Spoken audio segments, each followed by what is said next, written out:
Alright, I think it should be recorded. So where are you from? I'm from Camas, Washington. Washington State. Washington State. Alright.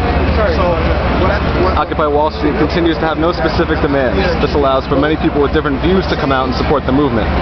What brought you to Occupy Wall Street, and what do you hope to accomplish by being here? Well, part of the beauty of the movement is that there is no one specific demand. It's more of just coming together to discuss serious issues that we've been facing as a society. But me personally, the reason why I'm here is to search for economic justice. I think what happened in 2008 as far as the bailout and what's been happening over the past 30 years in this country is absolutely atrocious. How we have 46 million people living in poverty, and people are still getting rich off of these people's suffering. It's just, I don't know how people can put up with it or tolerate in this country. We have a problem with our representatives. There's over 3,000 lobbyists in Washington. That's 5 lobbyists per representative, and that's not okay. The people need to find their voice again. They need to be represented in a system where we can actually solve these serious issues, and not just a few are benefiting while millions suffer. There's also a problem with just the banking, corporate, and government oligarchy that's formed. There's too many people that are passive, and they need to step up to the plate, and that's what's going on here. Is people are trying to answer that call. So it's more of just a list of questions and concerns, and then this is the discussion as the first step. That's what you think? Yes. Right now we're trying to just spread awareness. I think that's the main thing is get people talking about the issues, coming together to try and figure out solutions. Because obviously our government right now isn't doing anything for us, and with the Bush administration lifting all the regulations, and then Obama re-electing, or not re-electing, but putting back the same people that got us into the problem in the first place. And there's no accountability right now, and I think that's what a lot of people are looking for. Alright, cool. One of the major conflicts that's been presented is between the protesters and the police. So I'm wondering how you feel personally about the presence of the NYPD here. I don't have a problem with the NYPD. I think they're just trying to do their job, and we're just trying to do ours. And I think there's always going to be that struggle between the state and that resistance, which is us. That's trying to go against the interests of the most powerful people in the world. Yeah.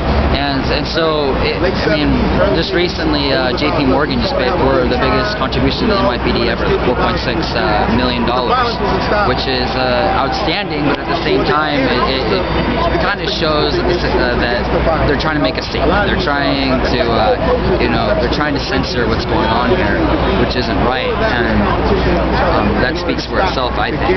But the NYPD, I think they're welcome.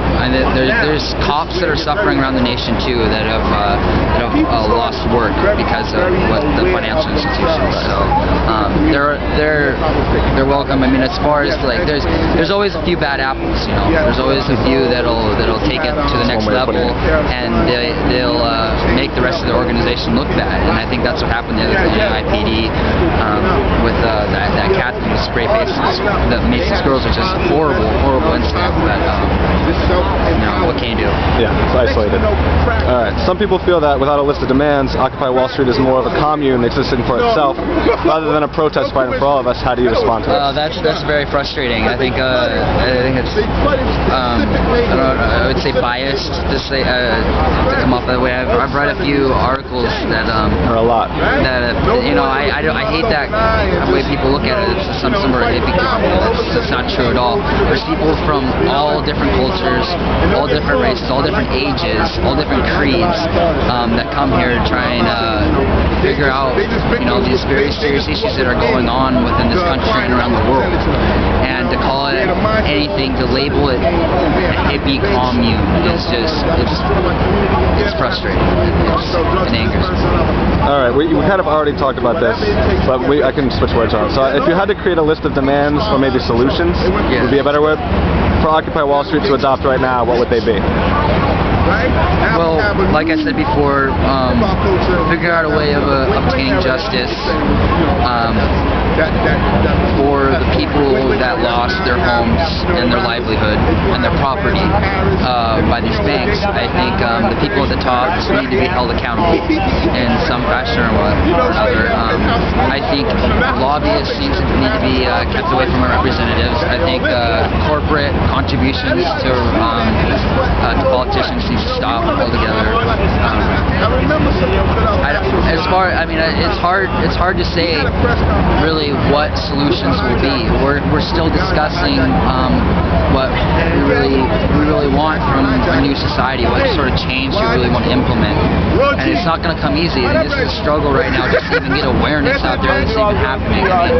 Obviously there's occupations going on all over the country, and not just here, that are trying to discuss these issues. They're trying to come up with their own solutions. But I'm just a 22-year-old college kid. Like I can't.